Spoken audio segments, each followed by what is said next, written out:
welcome to the Motorsport Coaching Podcast, sponsored by Motivate Training and Management. This is the podcast where we talk to drivers and industry experts to help you maximize your performances on and off the track. Let's get started with today's show.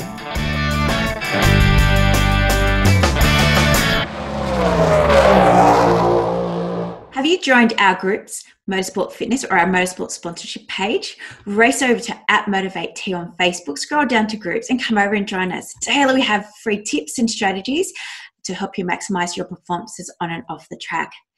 On today's show, episode 76, I'm joined by the one and only Michael Italiano, who is Daniel Ricciardo's coach. We talk about how he got into his role, what his role actually is, what they've been doing during COVID-19, and some great tips about getting started on your motorsport fitness program. Hope you really enjoyed the show, guys, as much as I did. Grab that pen and paper, enjoy your coffee, and let's welcome Michael to the show. Hi guys, Alex Gardner here, go-kart racer from Queensland. I've been with Motivate for about a year now, and I've definitely benefited from her and her crew. Nutrition, social media, sponsorship, and exercise is what she helps me with. She also does mental strength as well. I'm looking forward to my journey ahead with Motivate Training. Well, I'm going to say good night, but it's good morning to you, Michael, over in the UK, and welcome to the Motorsport Coaching Podcast. Hi, Belinda. How you doing? Thank you for having me. I am so excited. I know I say this every week, but, I've got a full-on personal training coach or personal coach on today's show. And I'm looking forward to hearing your story and how it all come about. Tell us a little bit about yourself, Michael. Yeah, it's quite crazy, actually. A lot of people won't know this, but I actually started in the civil and structural engineering industry. So I was studying civil and structural engineering, and I was working a 9-to-5 office job for about 7 years. And during this time, I was quite actively into sport. I always played competitive sport throughout, I think, since I was the age of 5. So I was playing AFL. That was taking up a lot of my time as well. I was playing at quite a serious level. So I always had a passion for health and fitness, and I kind of had a bit of a moment at my office desk, and I kind of thought to myself, if I'm sitting in this desk in 10 years' time, would I be happy? And the answer was no. So I picked up some books for some motivation, and I picked up a book by Robert Kiyosaki. It's a popular book. It's called Rich Dad, Poor Dad. Yeah, read it. And great. And I read that, and it talked about the fear aspect of fear and how it can prevent you from a lot of life lessons and life decisions. And so I took that book on board, and I thought, no, let's do something that I'm passionate about. And health and fitness was something I was extremely passionate about. So I started studying, and before you know it, I became a strength and conditioning coach in Perth, and I started my own company as a sole trader, and started helping a whole range of athletes. So a lot of AFL boys, rugby boys, golfers, mixed martial arts, a lot of corporates as well. I actually had a lot of mothers as well. So it was a full range of clientele, and I really enjoyed it. It was so rewarding. It kind of happened real quickly, to be honest. I kind of transitioned quite quickly, and then before you know it, Daniel randomly offered me the job at the end of 2017. So I say randomly, we were friends, but we never really initially discussed any type of potential of taking our friendship to a business level. So it did come randomly. And I happily accepted at the end of 2017. And I'm in my third year in Formula One, and it's been really, really eventful, and it's been a real big eye opener into the realm of F1. And no, I wouldn't change it for anything. It's been amazing. And so, did you meet Daniel through the West Coast Eagles? How did that relationship come about? No, I met him. I think we were about like 11 years old. So through mutual friends. Yep. Yeah. But we were friends, but we didn't see each other much, because I think by the age of 14, 15, he was already off to Italy, aspiring to become a Formula One driver. So he'd probably only come back once a year in December for Christmas to see friends and family. So I'd probably only see him once or twice a year. But we always kept in contact, through social media and through, WhatsApp and whatnot. That's the beauty about technology these days. So, we always stayed in touch. And when he'd come back, we do a little bit of training together. But what I mean by training is I wasn't the coach. It was just more friend and friend, go for a run or, do a workout together because he knew I had similar interests. So, it was quite humbling to get him to see me, give me the opportunity, but also believe in me as a coach to help him, again, aspire to his big dreams of becoming a world champion. And so, Michael, when you got that phone call or the WhatsApp message or email, what first went through your mind? Like, what happened? Like, how did it all come about? Was it a phone call? Was it an email? And did you go, yeah, like you're saying, like you had a fantastic experience training AFL and rugby and then other mums and dads. So, what made you go, you know what, I'm going to pursue this? Yeah, I actually remember it quite fondly. I woke up at 5 o'clock in the morning because usually I had clients at 6 a.m. I had some corporate clients at 6 a.m. that like to get their day started early. Yep. And I remember waking up and I had a WhatsApp message at about 3:15 a.m. So obviously it was from Daniel, and obviously because he was in Europe, so the time difference. And I read it half asleep because I literally just picked up my phone and it said something along the lines of, "Hey mate, would you like to travel the world with me next year?" And he put a question mark. And there wasn't much context with the message. So him being a bit of a joker, and we have a bit of a humorous relationship, so I kind of took it as a bit of a joke. So I kind of told him to bugger off. I just completely blew off the message and sent him something like completely cheeky back. And then I think during that day, he actually called me and said, "No, I'm actually serious.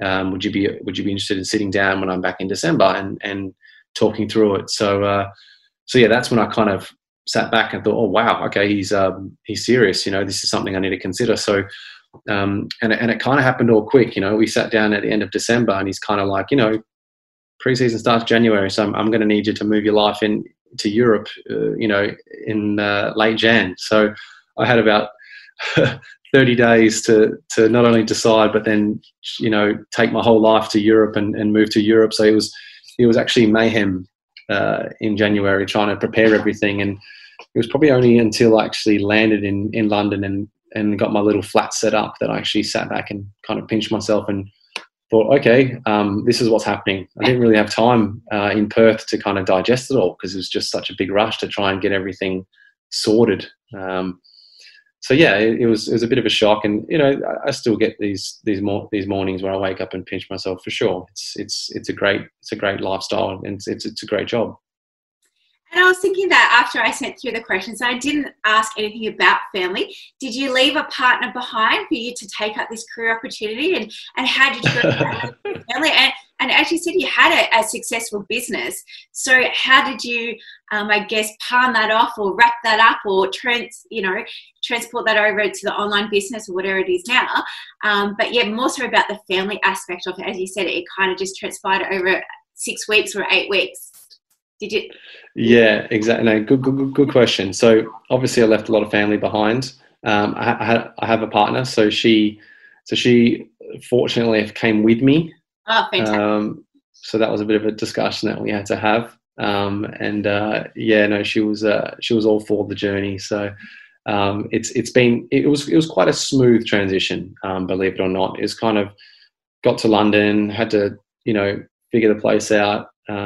It was way too cold for me. I had to adapt to the weather coming from Perth, but yes.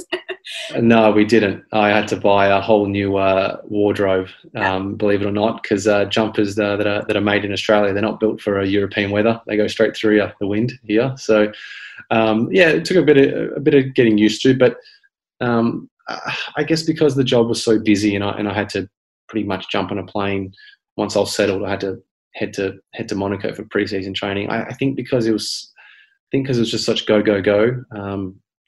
didn't really get time to sit back and maybe miss home or get homesick or something, something that's probably quite common, but because it was my first time living away from home. So I wasn't too sure how I was going to go, but because we were such a go, you didn't really have much time to think. You just kind of had to just roll with the punches. Yeah. Yeah. And so, well, that's fantastic that your partner went with you to go on this journey with you. What was the first thing? Like, have you been involved in motorsports before? Like, have you been to any of Daniel's races before or watched it? Were you a fan? How did you get behind the biomechanics behind it all? Yeah, another good question. So I wasn't massively into motorsport. I obviously followed Daniel because he's my friend. So I think in 2010, maybe, I went and saw him I went and saw a race at Silverstone when he was racing in Renault World Series. Actually, no, sorry, 2010. I got my, I think I got my bearings on. It was like 2008, so it's earlier than that. 2010, he was way past Renault World Renault Series. And then 2013, I went to Austin to watch him race in Austin. So I was always following his journey, and I was predominantly following motorsports because of him. Yeah. And then now, obviously, it's distilled into my life, and because I'm so heavily involved in it, I obviously want to know a lot about the sport. I want to know a lot about the car and why things are done, and how things are created, and why you're setting up the car a certain way. And I think that helps me do my job a lot better. So yeah, to really sum up your question, I wasn't overly interested in it, but I was always super interested when Daniel was making his way up, because it's a friend that's getting a step closer to his dream year by year, and that's quite inspirational when you have someone on a as a close friend that's doing great things in the world. Yeah, so as it comes to feedback, you're saying about the car and getting that data analysis. I'm on this big mission at the moment that I'm trying to find a biomechanicist or some sort of data vest that motorsport drivers can have over here in Australia. We see obviously a lot of data from the vehicle, but when it comes to the human performance side of things, there's limited things that we can get from the driver other than normal heart rate and things like that. Do you have anything special over there that you were able to get that information, or can you get that information on test days more so than race days? Believe it or not, we can't. I'm still trying to figure that out. The drivers are quite restrictive on what devices they can have on them during a race, and usually, if it is a device on him, it's owned by the FIA, so they have the rights to the data, and it's actually quite difficult to get. I'm still actually trying. I wish I had a better answer for you, but no, it's the data that we have is purely when we're training, and usually when he's racing, I will focus on other aspects of his performance, rather than, like you said, his heart rate and his body temperature and stuff like that. That's right. Like, I feel like we're past it, but I don't feel like we've got any technology to help us support those things at the moment. So if you're working on something, let me know. No, there's some amazing companies doing some really innovative stuff with F1, and they've come quite a long way. Like, drivers now wear a little device in their glove which tracks their pulse, and this is mainly from a safety point of view. So if anything does seem to happen to any of the drivers, and whether they go off track, and they can track their pulse, and it makes them understand whether they actually have to attend to the car as quick as possible, or if they know the driver's in a safe state. And I know there's some talks about transferring that little device into the ear, so into their earpieces, so that way they don't have to wear this little device on their wrist. So there's definitely a headway, but as a coach trying to get that information, it's a lot more difficult, unfortunately, because that would be pure gold actually to have. That's what I think too, and I don't understand in a sport that we're in. As well participated is throughout the world, that we don't have anything like a sport like swimming, cycling. They all seem to have that data analysis, but unfortunately for us, we don't at this point. But as you just said, they are working on something, so fingers crossed. Yeah, you're not alone. Yes, I'm very excited. So, Michael, you've gone to the UK, you've packed up your partner, you've moved into a freezing cold location. You've got there. What was the first thing that you guys did together? Was it pre-season now in January? I've read previously that Daniel did do a lot of martial arts for pre-season training. Is that kind of how you started out? Like, what was the first thing?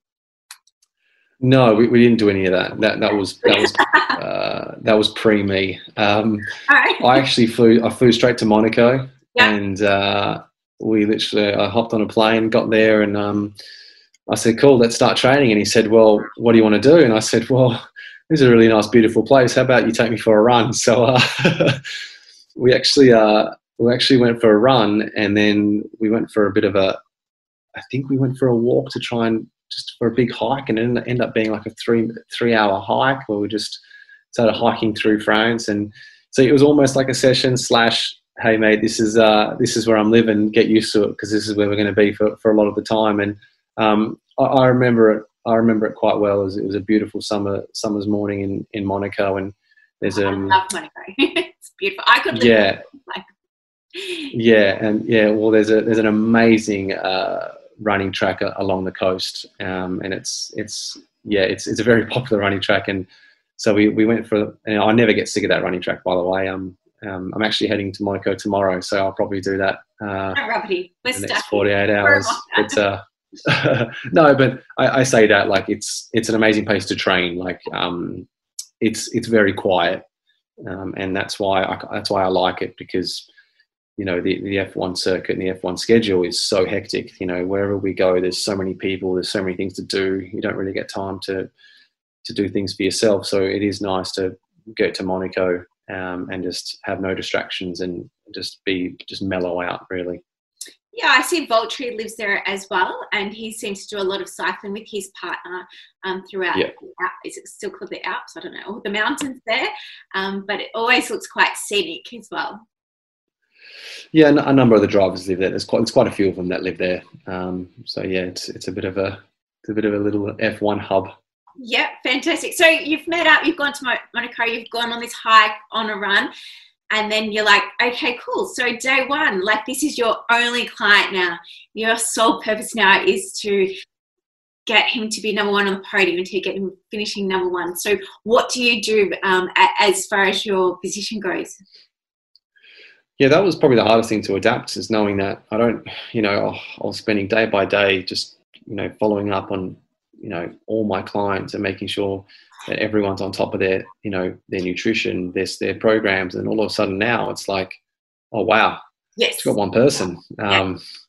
So as busy as race weekends are and race weeks are, there are gaps in between where, you do have a lot of spare time on your hands, and it kind of took a while to get used to it. But during our off season, well, it's technically pre-season. We'll do a number of various training methods. We do a lot of strength training, do a lot of cardiovascular training, neck training, obviously, and then when we get closer to the season, I'll start incorporating some reaction training and peripheral training and starting to sharpen him neurally and get him ready for testing in Barcelona.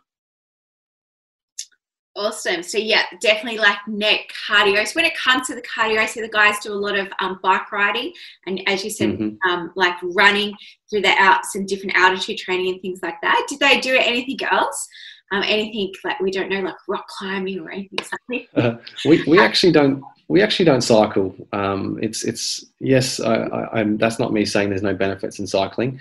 It's kind of at the point where we enjoy the outdoors, but we actually enjoy running a lot more. So, we mix up our running quite a lot. We'll do some long endurance running, then we'll do some interval running, and there's all sorts of stuff that you can do from a running perspective. Yeah. That's mainly what we do cardio wise, and then sometimes we go for long big hikes as well. But yeah, not so much cycling as such. And he also he hates the rower, so I don't get him on the rower at all. He prefers to get outdoors when we do his cardio. So it's usually running. Mm-hmm. Fantastic, because you're an avid runner yourself. I've seen those in the posts, so that's good for you that you. Yeah, yeah, it is. And you know what, you see more, and it's a good way of getting out in a bit of nature. It's a good excuse.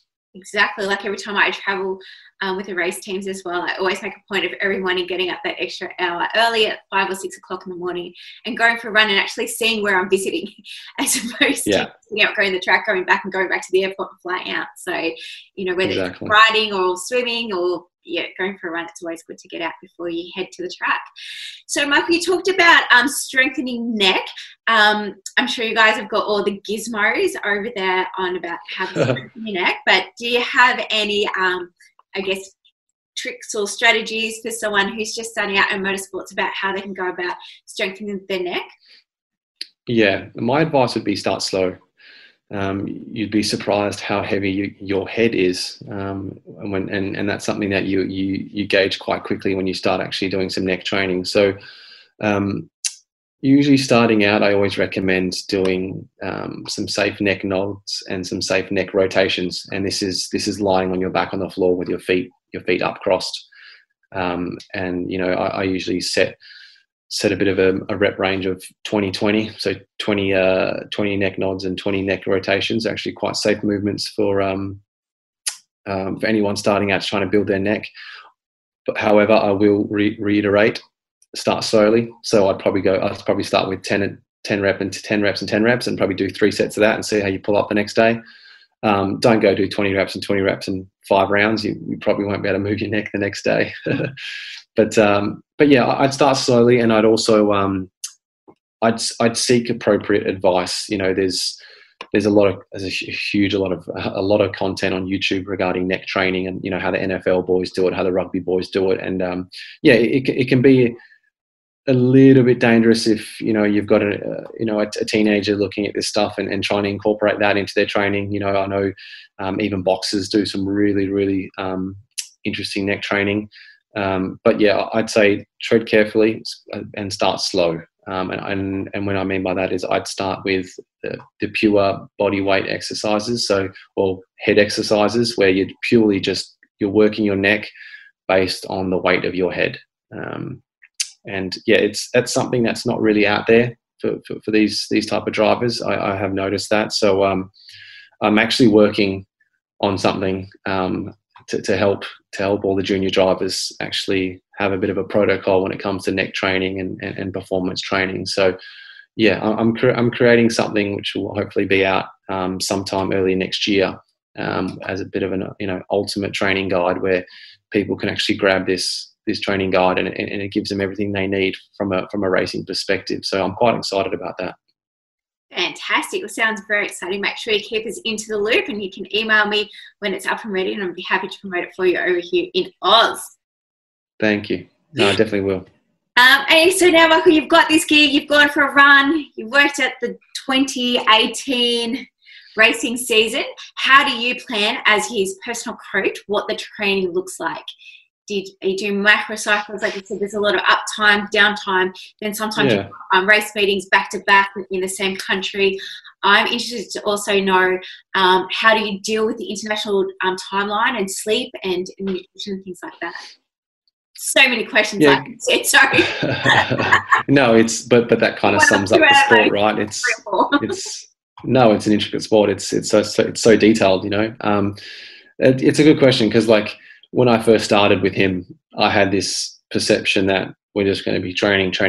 So I grabbed the yearly schedule and where all the gaps were. I was like, cool, you know, I'm going to periodize some training here. We're going to do a really cool, you know, heat acclimation sessions here to prepare for Budapest and whatnot. And then, come in season, I realized it's not all about training.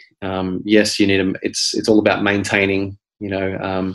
It's pretty much like kind of any sport, you know. Once an athlete's match fit, it's about maintaining and focusing on recovery. So, in season is a lot about recovery, and then you've touched on a little bit as to why is because of the whole flying scenario and being severely jet lagged for a lot of the international flights. So, in season is more about maintenance. if anything, we will train the neck a lot just to keep it strong, because you need to keep the neck strong, because these guys are experiencing a lot of G-force throughout the races. These cars every year get quicker and quicker. Therefore, there's more G-force exerted on these guys' necks. So the neck has to stay well conditioned throughout.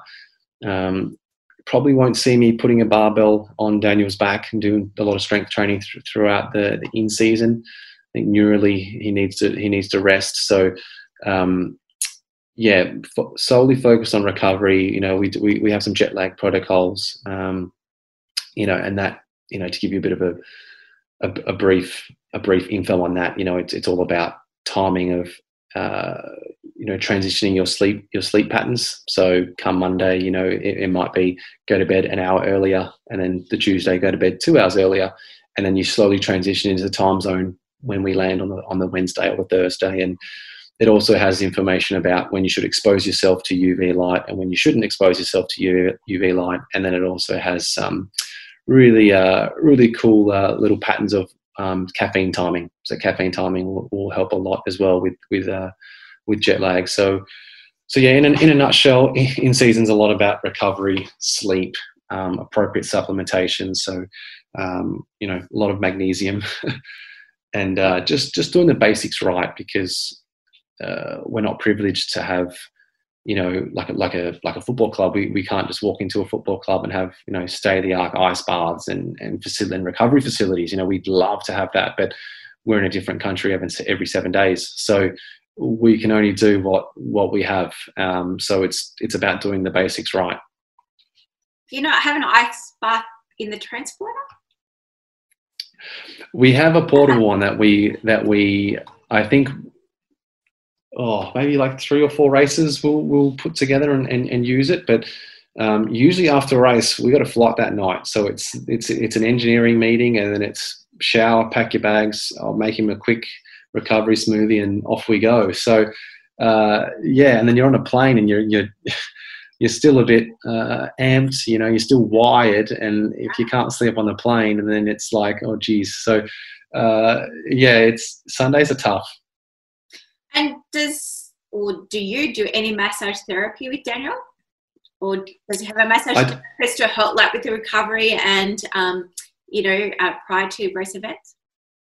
Yeah, so mostly every F1 team has a massage therapist. So if he has a bit of a niggle here or there, he can get a massage. But yeah, we have Theraguns everywhere at the moment. So we got that with us mostly all the time. So if anything, I'll just get a Theragun into him into his muscles that he needs attention. So but yeah, to answer your question, most F1 teams have a sports therapist as such. That way, if mechanics need any treatment, they can get it done. So because you'd be surprised, these mechanics, they're extreme workers. They work like 16-hour days, and if there's one thing that I've noticed is like they're always popping out a rib or something because they're picking up so many tires and so many heavy things throughout the day. It's just these teams definitely need a sports therapist / physiotherapist on board. So we're quite lucky where we have a resource there. That's fantastic, and I'm a big advocate of trying to promote that the pit crew is just as important as the driver. And when it does come to all of this that we're talking about, wellness, health, fitness, mindset, that the pit crew should be included as well, because they just attribute to the performance as much as the driver does. So I hear you. Couldn't agree more. I'm all for it. But do tell us, what is a Theragun for those that don't know? Okay, so it's just essentially a massage gun. So yeah, you just pretty much, and it's really good for recovery, for trigger pointing, but it's also really good for I don't know, something that probably people don't. If people do have a Theragun, they're probably not too aware of. It's actually really good for pre-activation. So getting it on the muscles that you're predominantly going to use before your training session or game day. So we use it as a pre-activation strategy as well. Mm-hmm. Oh, that's exciting. All right, so Michael, you spoke about during the seasons, it's about recovery. Beforehand, the pre-season's a lot of running, conditioning side of things. Do you have an off season? Do you guys get a month or two off that you actually get to come home and enjoy some sunshine, other than the last couple of months when you guys have been in lockdown over in Perth, but normally throughout a race season?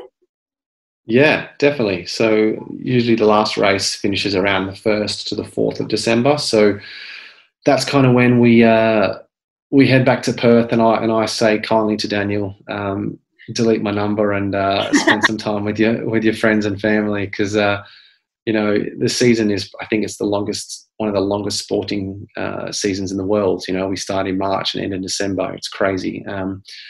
So come December, I say, look, he gets the entire month off. I don't hear from him. He doesn't hear from me. It's actually important that me and him actually have a bit of cold turkey from each other, because we're spending so much time together. It can get quite full on. So I won't hear from him in December, and that's my time to go away and plan January, February, March, and also spend time with my family and friends that I haven't seen. And then come first week of Jan, we're back into it. We're ready to rock. I'm going to ask you a personal question, and you can decline if you wish, but does your partner attend the race meetings with you, Michael, or how does that work? As you said, you're away pretty much like 20 weekends a year. Yeah, that's fine. She not all of them, like the ones that can work. So usually the European races generally work, because living in London, you realise you can just jump on a plane or a train for 2 hours and you're in a new country. Like it's amazing. It is bizarre, especially when you come from Australia. So yes, to answer your question, yes, most of the Europeans, when she can, but obviously this year no, because there's no fans allowed. But yeah, it's one of the privileges we have of living quite central in London, and I think like 70% of the calendar is in Europe, so it's quite easy to jump on somewhere on a Friday and get back before work on Monday. So, and it's always great that we start off the F1 season over here in Oz. Yeah, no, it's amazing. It's really good, great weather, but great excuse to come back, really. Yeah, fantastic. So apart from the physical aspect of Daniel's training, what else do you assist him with? Do you help with nutritional mindset, or does he have other coaches for that as well? You did mention about doing some sort of supplementation, but do you work with a sports dietitian, sports psych, or are you it? I'm pretty much it. So I'll do his training, I'll do his nutrition, I'll do his supplementation. And then come race weekends, it's the same. I'm pretty much the guy that prepares him to perform. That's not saying we don't get any external help. So that there are partners out there that we do talk to and get some advice on particular things. But when it comes to organising all that and setting all that up, that's me. So it's busy. Like it keeps me busy, especially race weekends. It's full on. Yeah, so can you talk us through what happens on a race weekend? How do you warm up, or what is your role on a race weekend? And when does your role start? Does it start on a Wednesday? Well, you have Wednesday, Thursday to just have it somewhere quietly, and the track on Friday whilst he's doing all the sponsorship things? Yeah, well, my role never stops. So yes, we get to a particular country for the race, but my role once we get to the track doesn't really change from what it was, outside the track. I'm still training him, I'm still preparing him, still making sure that he's mentally fit and mentally on task. So we usually land on a Wednesday for most European races. When it comes to international races and there's a tougher time zone difference, we'll probably land on like the Monday or Tuesday and try to get 3-4 days to adapt to the time zone. Thursday is very, very casual for me. For Daniel, it's all media commitments. So he's running around Thursday doing a lot of media stuff. It's usually half a day at the track, and then we'll fly in usually on a Wednesday. We'd probably do some sort of light movement sessions on the Wednesday night, just because we've been on a flight and we've been sitting down. So usually we just get on the spin bike and do a light cycle at the hotel gym, just to promote the blood flow. And then Thursday morning we do I've created a dynamic flow session where we just do some dynamic warm-ups for 45 minutes. And that's something that I've incorporated into Daniel's morning routine, and it's helped him quite a lot. And then Thursday, like I said, he'll have his media commitments. And then Friday and Saturday are big days at the track. We're probably at the track for 14 hours, I reckon. Probably, 12 to 14 hours we're at the track on a Friday and Saturday. So that's when you got your 2 practice sessions on Friday, and then your third practice and the qualifying on the Saturday. So Daniel's running around doing that. He has engineering meetings, he has meet and greets, and then in between that, I'm liaising with the chefs to get particular meals ready at particular times, because he only has a particular amount of time to eat. So, meal timing, I'm always making sure that he's got a water bottle in his hand. So, hydration protocols. So I'm just that guy that's just kind of like putting that drink on the table when he's forgotten it, and then, putting the meal in front of him when he's forgotten, giving him his subs, all that kind of stuff, just making sure that it's pretty much making his life as easy as it can be. And that's what he needs. He needs to be able to go to a race weekend and have some sort of convenience there in the palm of his hand. So I'm pretty much there just to make his life convenient. So making sure that he doesn't have to worry about his food, doesn't have to worry about his nutrition, his supplementation, doesn't have to worry about his training, because I'm there to do it for him. So, and that kind of helps him, I guess, mentally as well, because, you don't want a stressed driver heading into Sunday. And Michael, I'm not saying Daniel's a diva, but questioning, when it comes to accommodation bedding, do you have to ring up and say he likes a hard bed with 4 pillows that are extra hard and soft? All of those 5-star restaurants, 5-star hotels, do have those options. But definitely, is that how in depth that you're going, saying he'd like a hard or soft bed, this and that kind of pillow? Not the bed. So to answer your question, it's kind of most hotels we stay where the team recommends, because that's where the team usually that's if the team stays at a particular hotel, they prefer all the staff stay at that particular hotel. So you kind of just roll with that. And regarding a pillow, we've kind of just purchased a travel pillow. So it's a memory foam pillow that rolls up and it can fit in your suitcase. And I make sure that Daniel travels with that on planes as well. So when we're flying, I make sure that he has it on him, so that way he can use it on the flight, and then he obviously uses it in the hotel. But yeah, we do quite a bit. We have some pretty fancy eye masks that we've incorporated that are quite comfortable, and quite a little tricks of the trade here and there on a flight as well, how to get optimal sleep. But no, I've nothing to do with the mattress. It's an interesting one, but it's definitely warranted for some athletes for sure. But I think the pillow's been the main difference for Daniel. Sometimes he's woken up with a bit of a stiff neck because the pillows are too soft. So as you can tell, having a stiff neck to drive a car is not ideal. So hence getting him a pillow that he prefers. Yeah, and hence the question I asked about the bedding and. Does he take appropriate things with you?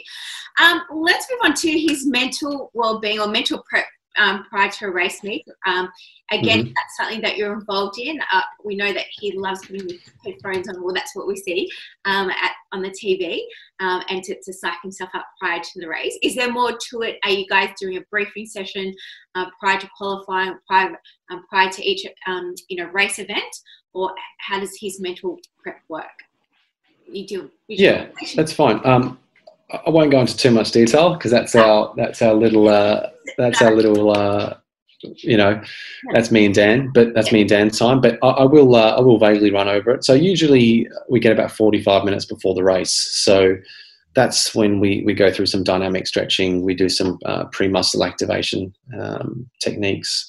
We'll do some movement stuff to some spinal movement stuff to get him neurally switched on, and then we usually that morning we'll talk more about the race and where his head's at and what's he thinking, and I'll throw some certain scenarios at him and just get him in the zone and get him thinking about the race ahead. Get him thinking about where he's situated on the grid for the starting grid.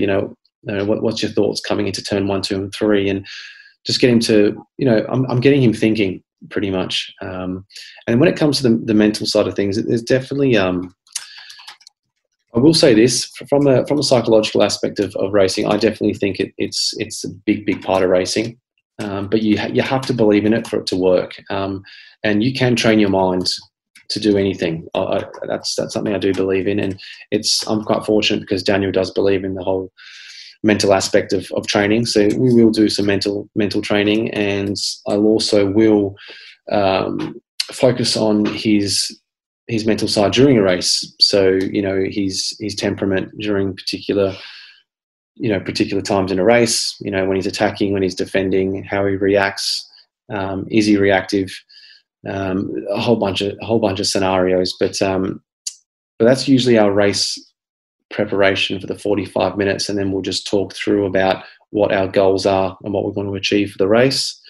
And then usually after the grid and the ceremony, the national anthem, I should say, we have about 8 minutes before he has to jump in the car. About 10, 11 minutes before he has to jump in the car. So you usually see us walk into the garage after the national anthem, and that's when we do our final gear up. And that's when we'll do some peripheral training, some reaction training, and that's when he'll start to really ramp up. So we like to stay in a bit of a relaxed state throughout the day, just to conserve the energy, conserve the mind, and then once we get in that garage, we start to really ramp up. So the energy ramps up from me, the energy ramps up from him, the music energy ramps up. So you start hearing his music starts getting quite heavier, and he starts to really, be in the moment and be ready for the race. So that's kind of usually how it goes. And then once we get back onto the grid, he has about 3 minutes to himself before he has to jump in the car. So that's when I'll let him sit on the grass with his music and let him, self-evaluate for himself. I think it's important that he has time to reflect on himself, on what he needs to do. And then I'll give him a last-minute little prep talk before he puts the helmet on. And that's usually how it goes. And then what about on those rare occasions when the race plan doesn't go to plan that we've seen previously, Michael? Are you the man that once he comes in and he storms out of the garage, that he comes and talks to? Are you the first person that's in his corner, or how does that go down? And again, you don't need to divulge, you don't want to, but what happens when a race plan doesn't go to plan? Yeah, and that's racing, right? I think any driver, whether you're an amateur or professional, you're probably going to relate to that question. That's racing. One day you're on the podium, the next day you could be out turn one. That's just how it goes. And so racing is definitely an emotional roller coaster. There can be weeks or months where you feel like you've got the monkey on your back, and then there's other months that just feel like you've just got this amazing rhythm that no one can stop you. But yeah, as a coach, that's definitely my role. My role is to be a sounding board a lot. You have to understand what these guys are thinking. You have to understand why they're thinking the way they're thinking. You have to know when to push them. You have to know when you're going to be, a friend as such, and sit back and listen. So, this is all about being a coach. You have to know you're the individual, and yes. So when Daniel does go back to, when we do have had a difficult race as such, then we go back into the rooms, and then I'm the guy that will sit there and talk him through it, and that's part of the journey, right? That's part of chasing the dream. You're going to have ups and you're going to have downs. Definitely. Fantastic. I've got some questions from my social media pages, if you don't mind, Mike. Sure. Very exciting. There's just a couple. Well, you've answered a few, so I'm not going to go over the ones I feel like we've answered. But Barb has asked, can you ask what exercises best stimulate the strength and endurance drivers need to compete? Hi, Barb. Look, that question, you're probably not going to like the answer, but that depends. That depends on the athlete, and every individual is going to have, weaker points than others. But as a general rule of thumb, I'd say work on your core. So when I say core, your abs, your lower back, so your QLs, your glutes as well. If you have a strong core base, I think being able to control the car, control the go-kart through your hips, it's going to go a long way into actually improving your driving capabilities. Yeah, I think people are astounded over here, like when we give out programs for karting and beginner competitors, that it is a lot body weight stuff, that it can be home based, and they think, oh, well, the program must be crap because I'm not at the gym and I'm not doing heavy weights. With that, obviously just doing an online program, it's hard to explain like the importance of doing all of these things, just, doing the 5 neck nods or something like that. They'll be like, oh, this is crap. Like, I can do that at home. But, biomechanical, like we know as trainers and coaches that it's really important to be doing these exercises. But I think it's very hard for people who just think that athletes train in the gym, they do resistance training and they get bulky, and that's how they become a driver. No, yeah. Well, look, I think based on this COVID scenario and being in home for 3 months, I think people's perception should change from that. If that is the perception, you can most definitely train your core at a very, very good standard with literally nothing with body weight, and that's what me and Daniel have been doing for 3 months. And he's hitting PBs with his core. So and that's us just being at his farm. Training body weight. So, that's other information that I'm going to obviously put on this guide of mine. So it's quite interesting that I'm glad that you that those questions are coming out, because that's something that I see as well, is that people's perception is that they need a ton of equipment, but as long as you periodize and plan your training well, and you have an optimal goal, and you do the exercises correctly, there's no doubt you can definitely become an improved athlete. Thanks for that, Michael. Karina's asked, nutrition is important to training. What are the top 3 tips you give Daniel to keep stamina and strength? Okay, that's good. So we stick to a balanced diet. So making sure you get a lot of greens. So eating a lot of your vegetables, that would be my number one. Getting sufficient amount of protein, all right, for muscle recovery. And understanding probably your carbohydrates timing as well, especially on race days. So understanding what type of carbs and when you should eat your carbohydrates. But if anyone comes to me with some advice, I'd always say try and make sure that at least 50% of your plate has vegetables on it, and it should be colourful. So when I say by colourful, it's just as many colours as you can on that plate, the better it is. Yeah, and we've just actually finished a recipe book that we're rolling out to all of the karting clubs in Australia. So for them to serve healthy options, they can buy it in bulk, but then it can also be like tailored for vegans and vegetarians and plant-based diets and all of that stuff. So there's just 15 recipes, but breakfast, lunch and snacks, and some drinks in there as well, and just trying to get that continuity so that when the drivers are going to the tracks, if they do have any allergies or food preferences, they know that they can buy them there, because I know from my perspective that a lot of the drivers who do have allergies or prefer to eat a special way do struggle to buy those products at the canteens, and then knowing that the canteen do obviously want to make a profit as well, but unfortunately the old hot dogs, pies and hot chips and cans of Coke isn't really going to help our drivers going forward. So maybe I can add that to your program. I'll send it through. So Karina and I, we also offer massage therapy at the racetracks, but unlike every team having one, we just try and do it per racetrack.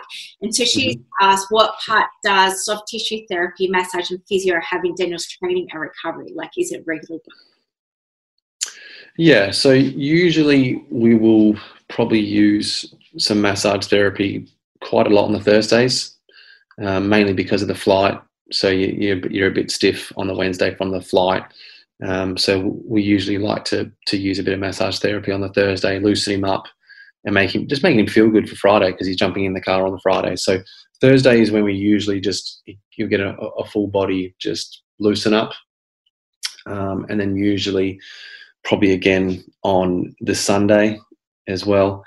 Unfortunately, we don't get the privilege to do it post-race, because we're pretty much on the road off on a flight. But definitely as soon as we land, I'll get the massage gun into him for sure. So it is definitely a big part of recovery, 100%. Have you ever had a fight? Can I ask that? Who, with Daniel? Like, do you ever just go, like with your partner, like obviously like, oh no, I'm sure like, husbands, like your work husbands and wives, like, yeah, work husband, that's a good one. That's right. Like, do you ever just go, you know what, does he ever, or you ever just go, just, because you guys do spend a lot of time together. Yeah, look, I think I'd be lying if I said he's annoyed me, and he'd probably say the same. I've annoyed him, but we haven't had like a fight. No, none at all. If anything, if we're frustrated with each other, it's probably because that we're spending too much time with each other more than anything. It's we actually work quite well. We've never had a fight, and I don't know if that's that's a good thing or not, but yeah, I find no.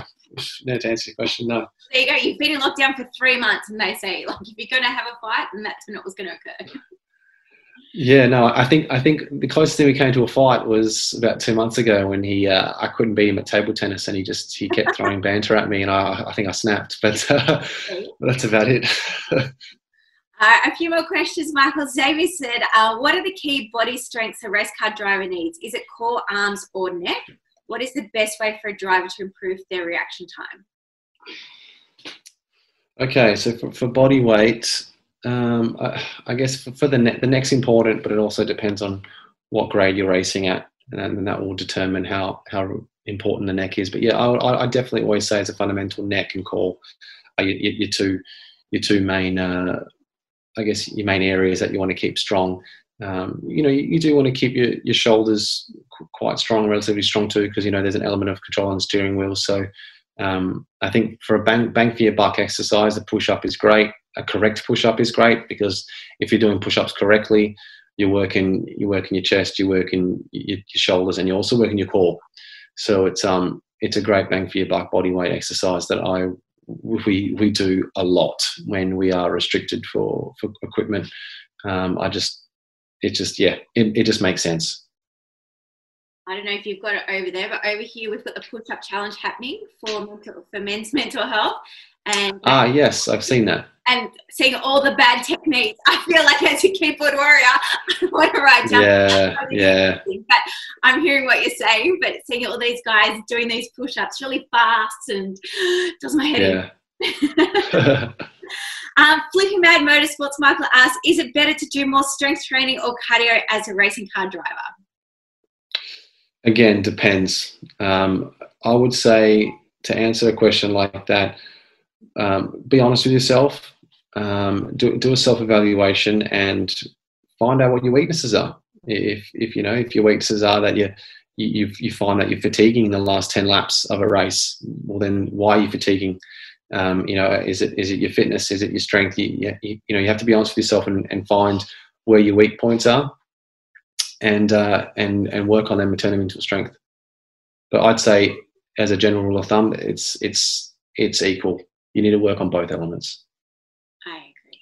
And Karen asks, can you ask what he does in the way of strength and conditioning training in the gym, please? Yeah, cool. Okay, we do a whole range of exercises. It always changes, but as a rule of thumb, I do like the compound movements. I think the compound movements are very important with any athlete. So the compound movements being bench press, squatting, bent over rows, and deadlifts.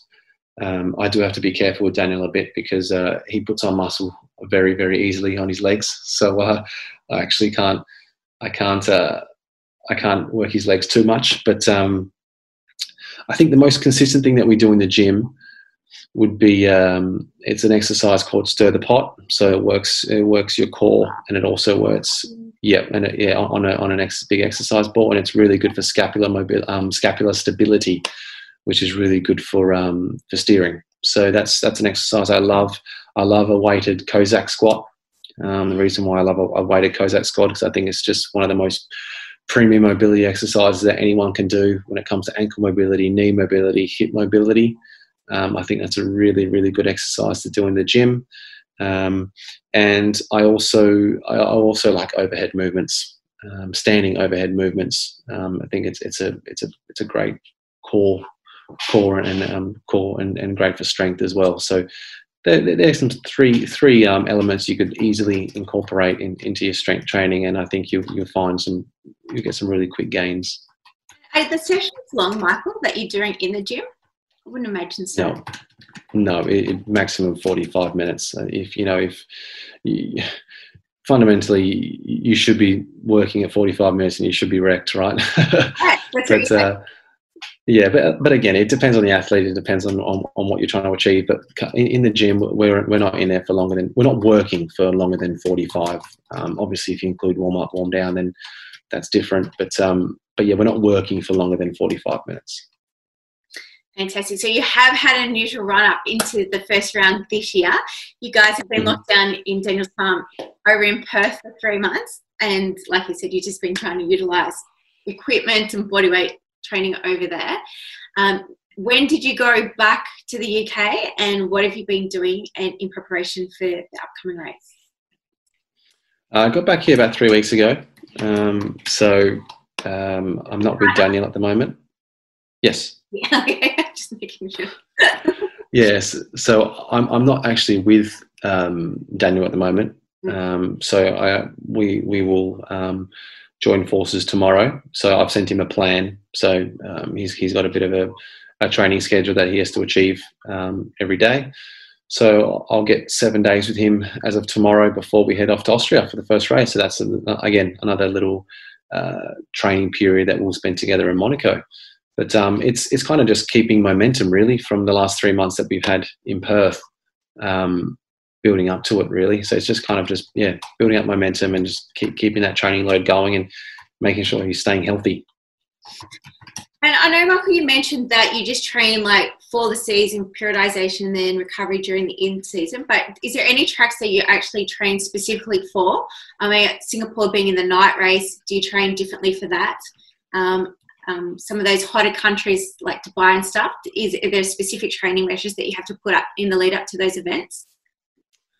For like Budapest, Singapore, and in the United Emirates, we usually do some heat acclimation training, like 10 days out. So just getting him used to the heat. So doing a session and then sticking him in a sauna for about 15 minutes, and that's research shows that actually helps with endurance as well. So yes, to answer your question, we do. Oh, only 10 weeks out. That's good. I thought it was good. Sorry, 10 days out. 10 days out. So obviously if we had longer we would, but there's studies out there that show that 10 days is sufficient to help. So and to improve. So that's usually how we go about it. Usually Budapest, Singapore, and then Abu Dhabi too. Fantastic. So, Michael, just wrapping up tonight, I really appreciate all the time you've given us over the past hour. I've got lots out of it, no doubt our listeners have as well. But you're not just a performance coach for a Formula One driver. You also have an online fitness coaching programs for general populations. Can you tell us a little bit about those? Yeah, it's pretty much trying to get back to my grassroots of training people. After 2 years with Daniel, I kind of wanted to, after everything I've learned, I still want to give back. I still miss working in a gym in Perth and training all these people. It's still very rewarding. So I've set up this platform, www.michaelitaliano.com, where I'm going to be putting out premium programs, mainly all in-home programs actually. So you can do stuff at home. I'm doing a heap of nutrition as well. So you get a heap of healthy recipes. And then obviously I'm going to move into a bit more specialized stuff for motorsports. So amateur drivers that need and want some information regarding training, nutrition, jet lag protocols, all that kind of stuff that's not really out there. It is, but you can't really find it in one source. You got to kind of go through a few sources to get all that kind of information. So I'm really excited. It's a platform where you can follow your programs on your phone. You can track your weight. You can track your notes.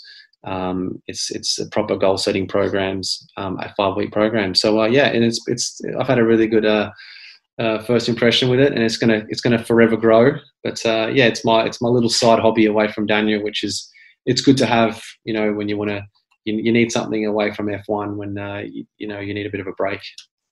Yeah, and is this the ultimate goal for Michael? Like, what's the grand plan for Michael Italiano coaching?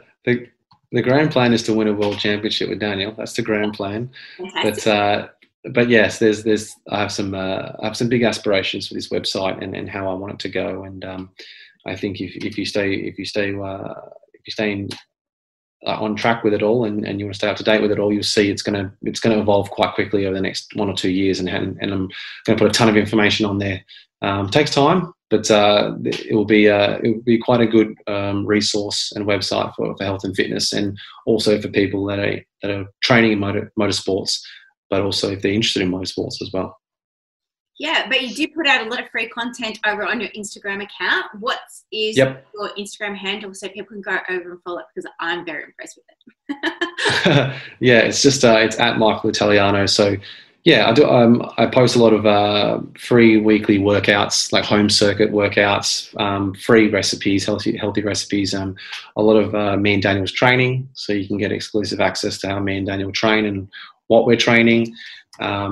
So yeah, that's usually what I do. I like to, share a bit of our life and my life and what my job entails. Well, I appreciate it, and I know lots of my fans and Daniel's fans appreciate it as well. So thank you for giving us an insight behind what you do as your career, and also insight into how a Formula 1 driver does train. I really appreciate your time, Michael. And again, how can people follow you, or what's your website address? Yeah, so if you want to follow me, my main two platforms would be my website, so www.michaelitaliano.com, and my Instagram at Michael Italiano. So get a ton of content there, ton of free stuff. So yeah, check it out.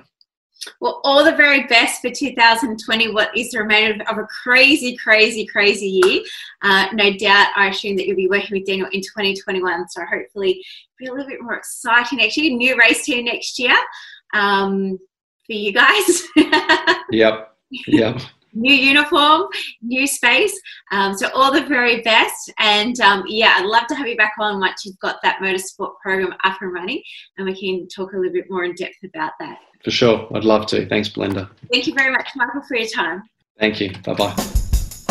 Well, thanks everyone for listening to this week's show. I really hope you enjoyed that one as much as I did. Now, remember, all the show notes with the links and the specials mentioned in today's show are available over at motivatetraining.com.au. If you haven't already, I'd really appreciate it if you could head to iTunes or Stitcher, type in Motorsport Coaching, subscribe, and leave us a review. Each week, I'll read them out, and you'll go into a monthly draw to win a fantastic prize. If you have any questions or comments, please email us at motivatetraining.com.au or head over to our Facebook page at Motivate Until next time, take care.